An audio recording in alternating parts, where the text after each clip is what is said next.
অর্থনৈতিক টালমাটাল পরিস্থিতিতে ভরসার নাম হয়ে উঠছে বিটকয়েন। বিশ্বজুড়ে ভূরাজনৈতিক উত্তেজনা আর অর্থনৈতিক অনিশ্চয়তার মধ্যেও বিটকয়েন নতুন করে আশার আলো দেখাচ্ছে। একসময় যাকে অনেকে চরম ঝুঁকিপূর্ণ ডিজিটাল মুদ্রা হিসেবে ভাবতেন, সেটাই এখন অনেক বিনিয়োগকারীর কাছে ভবিষ্যৎমুখী ও স্থিতিশীল সম্পদের রূপ নিচ্ছে।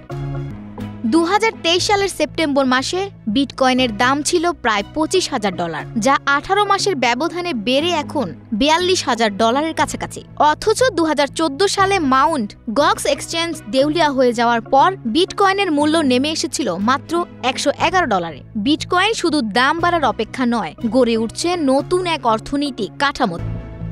বিশ্লেষকদের মতে এখন বিটকয়েনকে শুধু লাভের জন্য রাখা হচ্ছে না, বরং এর চারপাশে তৈরি হচ্ছে নতুন ধরনের অর্থনৈতিক অবকাঠামো, যা ঋণ নেওয়া, সম্পদ সংরক্ষণ ও আয় বৃদ্ধির নতুন দরজা খুলে দিচ্ছে। ঋণের জন্য জামানত হিসেবে বিটকয়েন ব্যবহৃত হয়।